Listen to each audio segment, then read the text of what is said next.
If you trace the DNA of modern hustle culture, from Tony Robbins' seminars all the way to tech billionaires in Silicon Valley, you actually don't end up in the modern era at all. No, not even close. Right.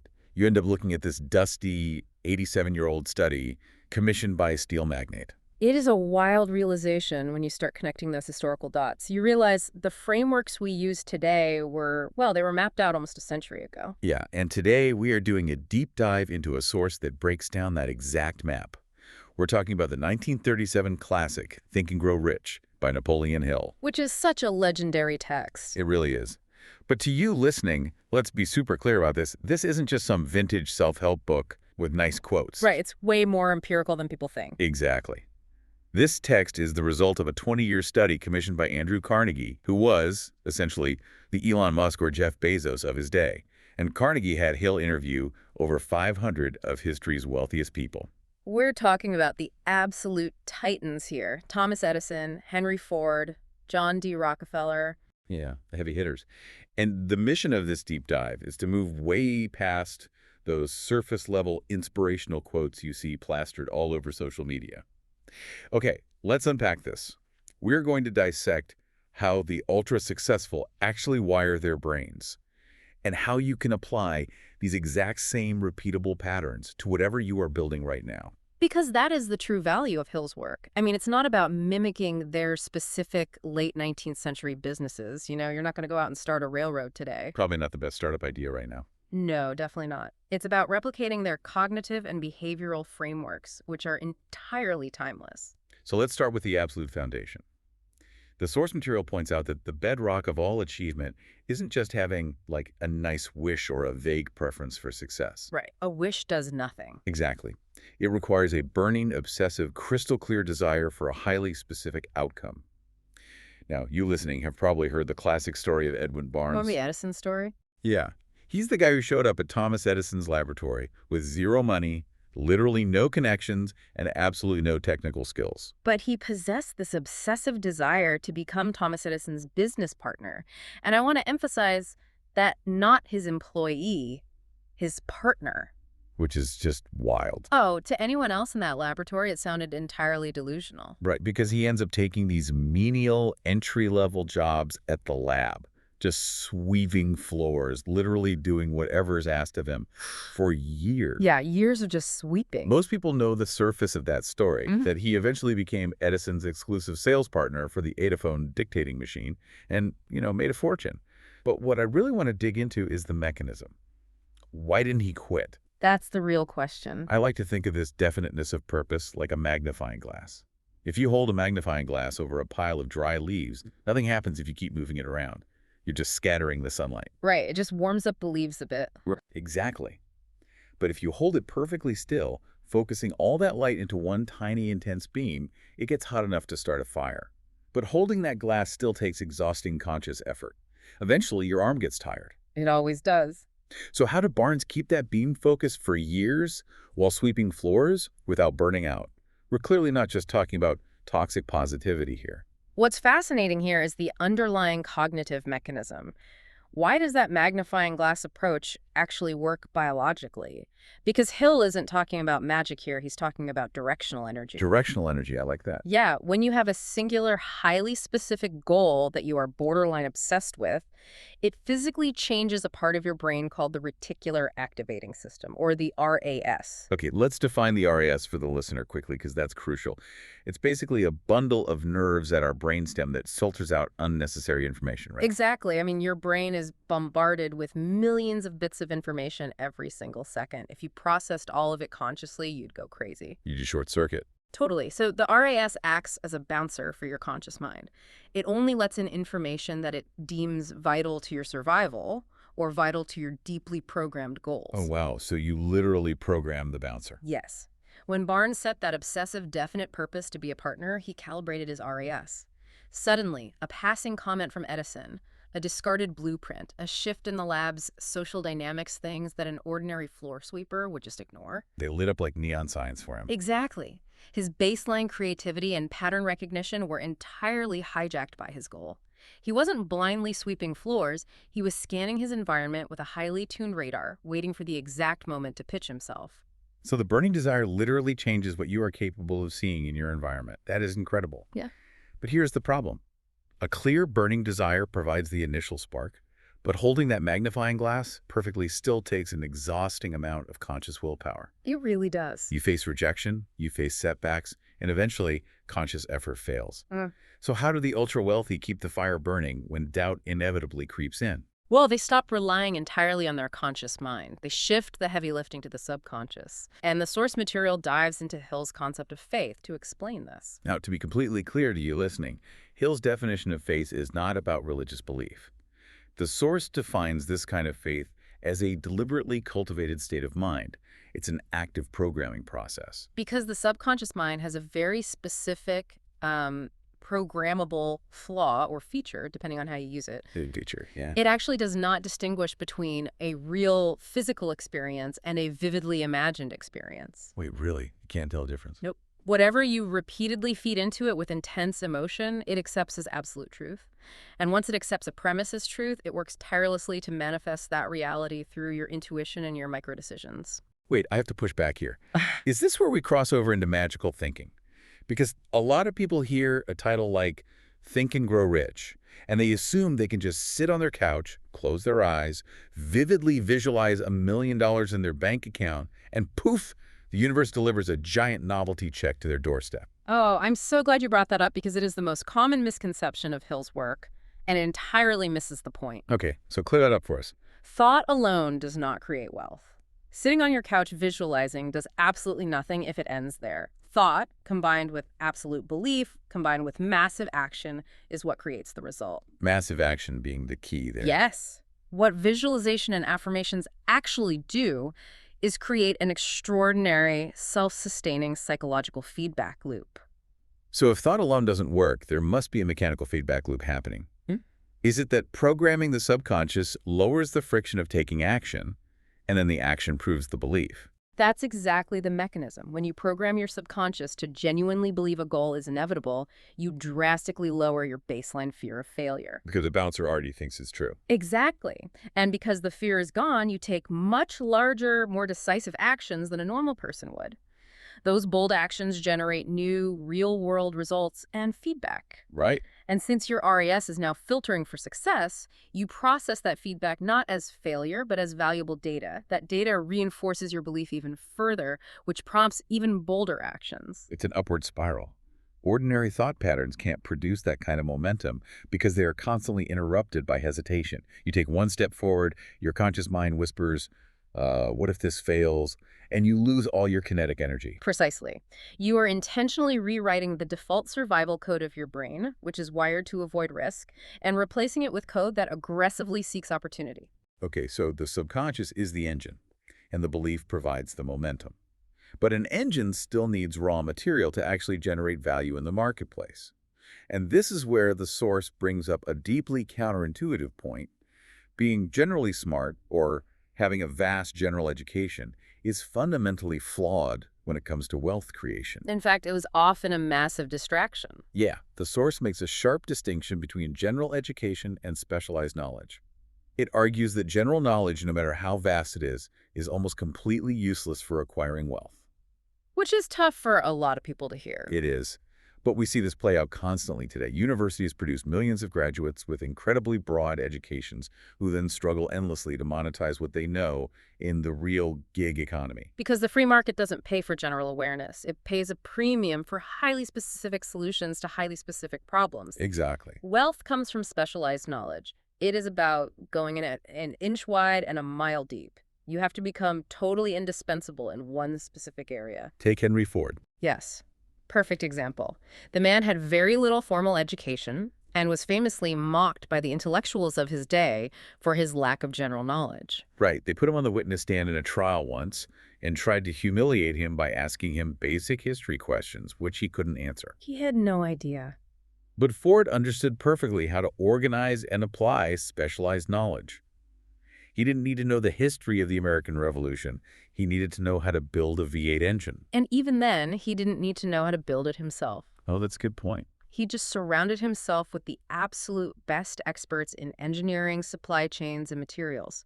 You don't actually need to know everything yourself. You just need to know one thing more deeply than anyone else, or know how to organize the people who do. Here's where it gets really interesting. If general knowledge is fundamentally flawed for wealth creation, does that mean the traditional way we view getting a good education is actually holding people back from achieving their definite purpose? It's definitely a controversial way to look at it, but yes. But let me challenge this with a modern example. You mentioned Carnegie was the Elon Musk of his day, but Musk is a famous polymath. He knows software, rocket physics, automotive engineering, neurotechnology. He's the ultimate generalist. Does that disprove Hill's theory? It's a great challenge, but it actually proves Hull's next major point perfectly. Musk possesses an incredible macro vision, but he doesn't build the rockets by himself. Right, he's not welding the steel. He doesn't write every line of code for Tesla either. How does he execute across all those fields? He builds heavily specialized nodes of intelligence around him. He uses what Hill calls the mastermind principle to turn his generalist vision into specialized execution. So you bridge the gap between what you know and what the market demands by borrowing other people's specialized knowledge.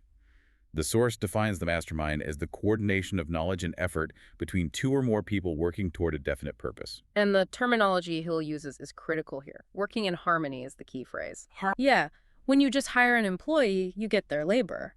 But when two or more minds work in genuine harmony toward a shared obsession, they create what Hill calls a third, invisible force. A combined intelligence. It's synergy. 1 + 1 doesn't equal 2, it equals 5. Exactly. Carnegie had a mastermind group of 50 men. Edison had his Menlo Park laboratory where ideas just bounced off the walls. They actively engineered their environments to ensure they were never thinking in a vacuum, because they knew their own specialized knowledge had limits. It requires a certain level of ego death. You have to be willing to look at a table of people and say, I am the least knowledgeable person in this room regarding this specific problem. Which is very hard for smart people to do. So for you listening right now, evaluate your circle. They always say you are the average of the 5 people you spend the most time with. Who is in your mastermind right now? Are they pushing your definite purpose forward, or are they feeding you doubt? It's a vital question. But let me ask a clarifying question about that. Does a mastermind have to be this formal board of directors in suits sitting around a mahogany table? If we connect this to the bigger picture, absolutely not. What Hill is really getting at is that isolation is the enemy of growth. Isolation. Yeah. A mastermind, especially in the digital age, is simply about being aggressively intentional about your inputs. Who are you learning from? Who are you having deep, challenging conversations with? Who feels comfortable enough to call you out when your thinking is small or flawed? So it could just be a group chat. It can be a weekly Zoom call with 2 trusted peers from your industry or a highly curated digital community. The format doesn't matter. The intentionality, the vulnerability, and the shared drive toward growth are what create that third invisible force. Okay, let's map this out. You have your burning purpose. You've bypassed your conscious doubt by programming your subconscious. You've acquired your specialized knowledge, and you've assembled a mastermind to fill in your blind spots. The table is set. The table's entirely set. But having the blueprint and the team doesn't build a skyscraper. You still have to pull the trigger. And according to the source, the way the ultra-successful approach action is entirely backwards from how the rest of us operate. This is the engine of action, where the psychological theory finally meets the pavement. It boils down to rapid decisions and relentless persistence. The study revealed this universal behavioral trait among the wealthy. They're extremely quick to make decisions, and they are extremely slow to change them. Yes. Most people do the exact opposite. They delay indefinitely, they agonize over keeping their options open, and then they abandon the decision the second they face a little bit of friction. They let external circumstances dictate their internal commitment. Exactly. There's this incredible story in the text about a group of men who committed just $2, literally $2, to acquire the rights to a stretch of railroad. Such a great story. But the amount of money wasn't the point. It was the mechanism of their persistence. When most people invest $2, they walk away at the first legal threat or corporate pushback because the sunk cost is so low. It's just $2. Right. But these men treated that $2 decision as if it were a $1 million mandate. They refused to blink against massive railroad monopolies, and that unyielding persistence created immense leverage that turned into a fortune. They anchored themselves to the decision, not the capital. And then there's the famous 3 feet from gold story. A miner digs for months, finds nothing, and finally quits. He sells his machinery to a junk man who brings in an engineer. The engineer calculates that the vein of gold is literally just 3 feet from where the first miner stopped digging. Heartbreaking. You hear that story everywhere, but why do people quit? Right there, just 3 feet away. That's the crucial psychological question. Why 3 feet? Because geologically, the rock closest to the gold vein is often the hardest and most difficult to break through. Yeah, people don't quit because they are lazy. They quit because the psychological and physical friction reaches its absolute peak right before the breakthrough. I think most people today treat their life decisions like trying on outfits at a department store, constantly swapping them out the second they feel a little uncomfortable, entirely driven by FOMO, the fear of missing out on a better outfit. Oh, totally. Just discarding them immediately. But the ultra-successful treat decisions like getting a tattoo. You don't do it lightly, you endure the pain of it, and once it's there, you are deeply committed to it. The anxiety of keeping options open just disappears. That is a phenomenal way to frame it, and Hill's definition of persistence ties this all together. He calls it the sustained effort necessary to induce faith. Induce faith. Think deeply about that phrasing. You don't wait for perfect, unshakable faith to arrive before you act. The physical act of refusing to quit is what actually creates the faith in your subconscious. The action makes the belief real. Yes. When you look at the data from Carnegie's study, the vast majority of failures weren't due to a lack of talent, and they weren't due to a lack of opportunity. People just couldn't handle the psychological fatigue, and they stopped digging at the hardest layer of rock. So what happens when you don't quit? When you push your persistence to the absolute limit of your conscious effort, and your subconscious is completely saturated with your definite purpose, you unlock the final, most advanced piece of Hill's blueprint. The source calls it the pinnacle, the sixth sense and intuition. This is where the text transitions from the mechanical into something much deeper, and where a lot of readers initially get lost. Yeah, the source describes this as the creative imagination. It's the faculty where infinite intelligence supposedly communicates with your human mind through hunches, inspired thoughts, and ideas that just seem to drop out of nowhere. Now, infinite intelligence sounds like massive mystical jargon. It does sound a bit out there. But if we ground it, isn't he really just talking about the vast, unmapped supercomputer of the subconscious mind? It's synthesizing millions of environmental data points that your conscious mind can't hold, tapping into the collective knowledge around you. Precisely. And modern neuroscience entirely backs this up. The brain has what we now call the default mode network. When your conscious mind finally steps away from grinding intensely on a problem, your subconscious takes over and keeps chewing on the data in the background. This is the science of the shower thought. Exactly. This is why you get your best million-dollar ideas when you're taking a shower or walking the dog or right in that twilight state as you're falling asleep. We see visionaries like Steve Jobs, Jeff Bezos, Oprah Winfrey. They consistently report making massive, company-defining decisions based on irrational hunches that ultimately proved to be exactly right. Because they trusted a massive, synthesized data set that their conscious mind couldn't fully articulate into words yet. So what does this all mean? I've got to push back again because while the science makes sense, the application still feels a bit elusive. How do you actually train the sixth sense? Because you can't just sit around taking long showers waiting for a random thought to suddenly make you a millionaire. It sounds elusive, but the application is a highly practical 4-step process. Okay, let's hear it. First, you have to feed the machine. You engage and train your intuition by doing the intense, conscious, heavy lifting first. You study your specialized knowledge, you mastermind, you gather the data. Put in the reps. Exactly. Second, you deliberately quiet your mind. You step away from the active work. Third, you ask your subconscious clear, specific questions about your definite purpose right before you go to sleep, directing that background processing. You give the supercomputer a prompt before you log off. Yes, a literal prompt. And fourth, most importantly, when that background processing finally delivers an insight that's set in hunch while you're walking the dog, you have to actually listen to it and act on it. Intuition is a psychological muscle. It atrophies if you ignore it, and it strengthens exponentially when you prove to your brain that you trust its background work. The conscious mind gathers the ingredients, but you have to let the subconscious bake the cake. I love that. That's a great way to put it. So To bring this entire blueprint together, the biggest takeaway from this deep dive is that Think and Grow Rich isn't really a book about money at all. Not at all. It is a masterclass in the psychology of achievement. It is about actively engineering your reality through repeatable behavioral patterns, locking in a definite purpose to tune your RAS, deliberately cultivating faith to bypass conscious doubt, acquiring specialized knowledge, building a mastermind in harmony, making rapid decisions with relentless persistence, and finally, actively engaging your intuition. It isn't just a list of tips. It is a complete operating system for the human mind. And I want to turn it over to you for one final thought. Based on everything we've unpacked today about how these ultra-successful minds are wired, what is a question the listener should be asking themselves right now? Well, if we go back to that core mechanism, the biological fact that your subconscious mind truly cannot distinguish between a real and an imagined experience, and that it works tirelessly to manifest whatever you repeatedly feed it. Right. You have to ask yourself a very hard question. What passive junk food are you currently feeding your subconscious through your daily infinite scrolling, your media habits, and your internal self-talk?